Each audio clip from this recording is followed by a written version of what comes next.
మరొక పర్యాయం 72వ జన్మదిన శుభాకాంక్షలు.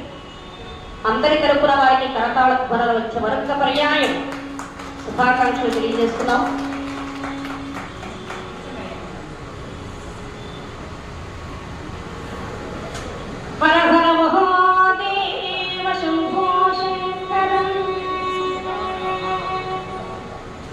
పార్వతీ పరమేశ్వరులను శరణు వేడారు. స్వామివారు శ్రీ సుబ్రహ్మణ్యేశ్వరుని రావించి తారకాసురుని వధించి రానాయన అనగానే చిత్తం తండ్రి అని వెళ్ళి రణభూమిలో తారకాసురుని మట్టి కరిపించాడు. ధర్మాన్ని పునరుద్ధరించాడు. స్పందుడు సృష్టి సస్యశ్యామలమైంది. అందరూ ఊపిరి పీల్చుకున్నారు. ఆ ఆనంద సమయంలో భగవానుడైనటువంటి శ్రీమన్నారాయణమూర్తి ఆనంద భాష్మాలు రాల్చగా ఆ ఆనంద బిందువుల నుండి అద్వితీయమైన అందచందాలు కలిగిన అపురూప లావణ్యవతి అయిన ఒక అమ్మాయి ఆవిర్భవించింది. ఆ అమ్మాయికి ఆనందవల్లి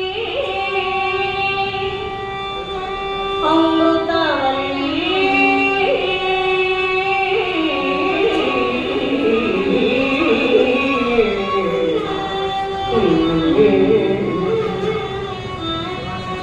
దినదిన ప్రవర్ధమానయ సంపూర్ణాయ ఆరోగ్య భోగ భాగ్య ఐశ్వర్య ప్రభవాంఛితురాలై వెలుగొందుతూ కళ్యాణ స్వరూపిడిగా ఆనందవల్లి అమ్మా నాన్నల ప్రక్కన ఆశీనురాలై ఉన్నదండి. ఆ సమయంలో మహతీ వీణాగాన విశారదుడైనటువంటి నారదుడు గగన వీధిలో గానం చేసుకుంటూ వస్తున్నాడు. జయ వేద పారాయణ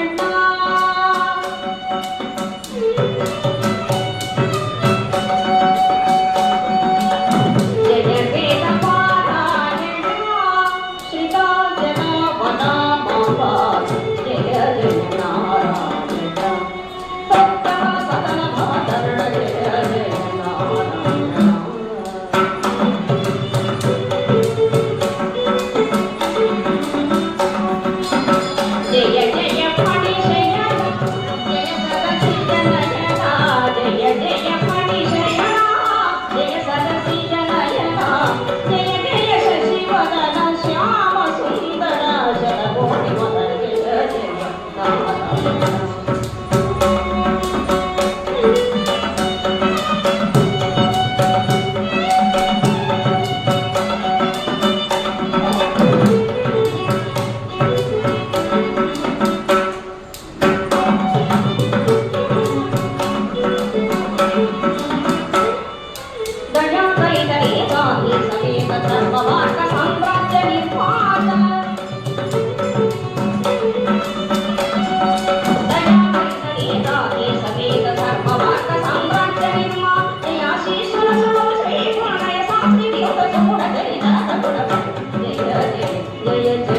జయ